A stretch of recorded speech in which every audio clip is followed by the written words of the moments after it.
Buenas tardes, estimados estudiantes. Hoy, martes 31 de marzo de 2020, tenemos nuestra primera sesión en línea. Por favor, para iniciar con la sesión, te pido que revisemos la planeación didáctica. En esa planeación que se te entregó, tienes varias tareas a realizar. Al término de este pequeño video, estarás en condiciones de resolver la tarea número 4, la tarea número 6 y la tarea número 7. La tarea número 4 nos indica lo siguiente.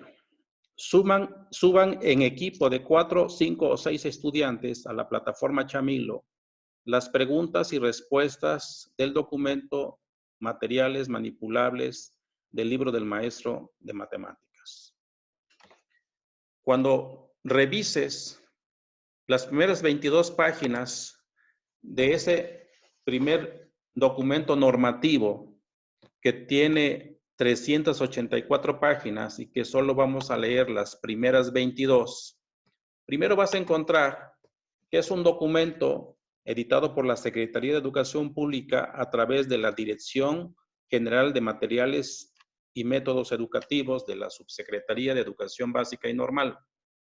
Encontrarás sus colaboradores, sus autores, pero además sabrás la edición de este documento hace 26 años, 1994, y que tiene una segunda edición en el 2001, porque es muy importante, porque en esa edición del 2001 se incluyen las tecnologías que actualmente se deben de estudiar en la educación básica y que te involucran porque tú vas a ser docente de ese nivel educativo.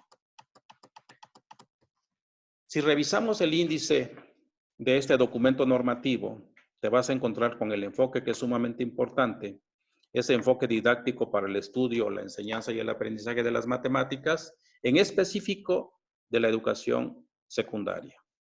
Además, vas a encontrar los propósitos del estudio, de la enseñanza y el aprendizaje de las matemáticas y de qué manera puedes consolidar el proceso del estudio de las matemáticas. Pero lo más importante, de qué manera se vincula ese enfoque actual con el enfoque de ese entonces del 2001, el papel de los problemas en el estudio de las matemáticas. Y además encontrarás el sustento teórico y metodológico del juego como recurso didáctico y que es importante que revises hoy que está en boga la gamificación. En donde nos vamos a detener un poco será en este documento que serían los materiales manipulables y las nuevas tecnologías que empiezan a partir de la página 19. ¿Y por qué es importante confrontar a los estudiantes al tener la aplicación de algún software en el aula, al diseñar o aplicar el dinamismo del software en la construcción de alguna representación algebraica o geométrica, etcétera? ¿Por qué es importante diseñar preguntas de reflexión y análisis antes de terminar la construcción para que el estudiante piense sobre su aprendizaje? Al término de la lectura, como ya te había comentado, tendrás los elementos para poder contestar la pregunta número 4 o la tarea número 4. Después, tendrás que revisar la agenda digital educativa para poder contestar dos tareas más, la tarea 6 y la tarea 7. La tarea 6 que dice, suban a la plataforma Chamilo las ideas y las conclusiones de la agenda digital educativa en equipo de 4, 5 o 6 integrantes. Una síntesis de 1 o 2 cuartillas. Y la tarea 7 dice, discutan en equipo de 4, 5 o 6 integrantes y posteriormente suban sus 13 preguntas con sus respuestas a la plataforma Chamilo.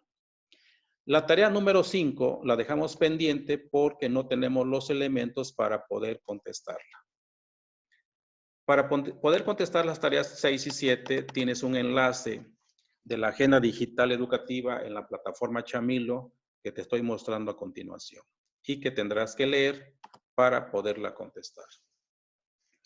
Es importante conocer la estructura de la agenda digital educativa y que te estoy mostrando en tu pantalla en este momento.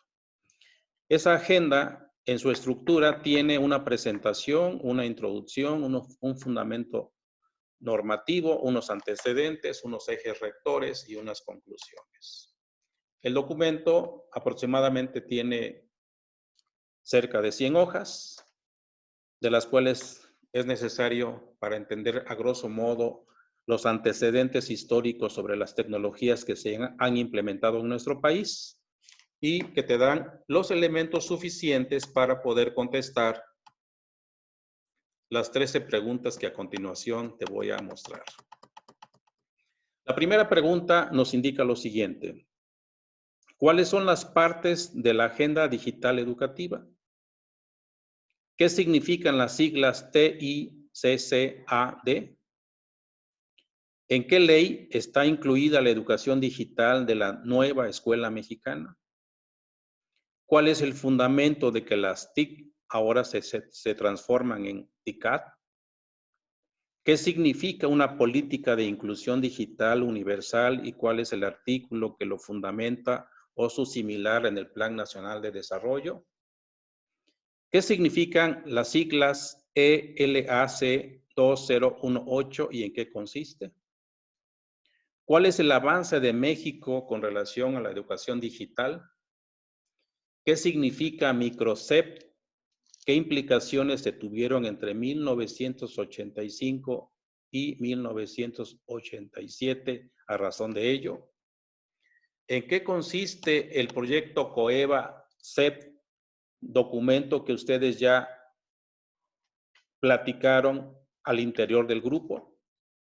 ¿Qué opinión tienes sobre la plataforma de los cursos México X? ¿Y cuál será, desde tu punto de vista, la misión de esta plataforma? ¿Cuál es la finalidad del proyecto piloto Aula Aprende 2.0? ¿Cuáles son los ejes rectores de la agenda digital educativa? Y finalmente, ¿por qué la agenda digital educativa es un agente integrador y planificador en torno al uso de las TICAD en el sistema educativo nacional? Con esta lectura de este documento normativo estarás en condiciones para poder contestar estas últimas dos tareas. Bien, es todo por hoy y nos vemos en un momento en la plataforma Chamilo. Muchas gracias.